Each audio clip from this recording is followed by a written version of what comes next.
So this is, as you can see, the chain of monuments. We contribute actually one or two to that chain, but basically make the rest accessible and just make the rest more legible. So you have the flow apparatus as it moves through it, and how this square could actually work and be not an abstract gesture. This is a plan of one of the elements. There's a big meeting hall, a cafe, foyer, second floor. This is one of the facades, actually the back facade towards the street. Here you have a section where you can see the various elements. The front facing the square, you know, the monument to secularism, if you will, the monument to the welfare state. This is the side of the new plaza, the edge of the new plaza. And this is the other thing, I mean, this is the library project. So this is another pavilion. The library has 70% of the community is member of the library, and about 20% goes to church. So in a sense, if there's anything nearing a kind of collective idea, it would be library membership. So we also made it, in a sense, the highest and the most clearly vertical monument, vertical element in the project.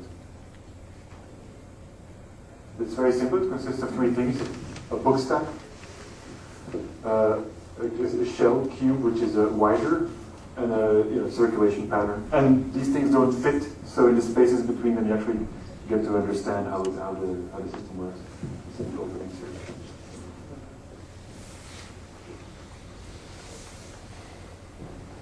With that, I will wrap up. So these were three projects. I would love to have spent actually an hour talking about the political philosophy of liberalism in relation to a definition of urban design. But as I said, I feel there is an issue of scale that needed to be addressed, especially when it relates to the breaking up of megaform into into components that actually install a particular conception of the public, which is not completely homogenized, but in fact celebrates and where absent actively installs an idea of agonized difference.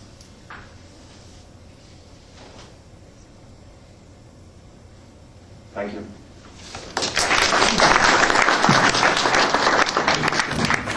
Thanks both of you for these two very charging presentations. So I would like to maybe start the debate by making two questions to this presentation, and really hope that this will encourage actually questions or remarks from the audience. I mean, it's interesting the kind of complementarity with the two presentations, not only in terms, of course, of content, it was very specific, but also in terms of the tradition of the sort of argument that was staged before. In a way, Miguel seems kind of to persist with the kind of Marxist tradition of critique of ideology, where somehow any sort of possibility of projection is deeply questioned by the fact that any possibility is always a part of a network that, in a way, the object presented is always mystifying. And I think that Miguel, in a way, see today really the contemporary avant-garde, and especially the avant-garde that is fueled by the kind of theory industry as a kind of his own target of critique. So no longer basically the modern movement, but really the somehow postmodern movement. In the case of Alexander, we saw a presentation that, in a way, tried to reappropriate actually the idea of the project, the idea of the project as a sort of modus operandi of not simply designing literally the contemporary city, but somehow building the kind of ideological core. So I see already a kind of friction between the two, let's say, the critique of ideology and the embracement, if you want, of ideology. My question to Miguel would be, so then what is the, I mean, if there is a project, I mean, which not necessarily should be new, but if there is, I mean, after this kind of critique, if there is a sort of project to be wait for. In the case of Alexander, my question would be if there is a sort of reaction actually to what actually was not really presented, a reaction to what the way today actually the contemporary city is designed or is kind of projected. I mean, the whole, if you want, the idea of research, of learning from, which in a way you seems to kind of react against, but that was not really present in your presentation. I guess also that your resurrection of a certain tradition is really set against that background. So I would like to elaborate, actually, I would like you to elaborate on these questions. I mean, in your case, the project, in your case, the kind of critique. About where I think we should be heading. You know? And this is something that is related to a certain position that would be a post-understanding of modernity today. I mean, I don't want to get into a critique of postmodernity and the images, etc., because I already said what I needed to say here, but more regarding to the issue of modernity and the issue of the new. I am convinced, and I had certain discussions, of course, that probably modernity would originate in the Catholic tradition, etc., but ultimately modernity is this search for the new. And we haven't stopped searching for the new. And what really impresses me is that it took 3,000 years of civilization to get to where Baudelaire got. I mean, 3,000 years of accumulation, you know, to get to a point where he said, you know, this is over. I mean, I'm just sick of seeing these exhibitions. They're always the same. I'm sick of, you know, criticizing these. And then now we get into a point where in 100 years or 120 years, we're already sick of this relentless accumulation or this relentless search for the new that over-inscribes another thing and another thing and another thing.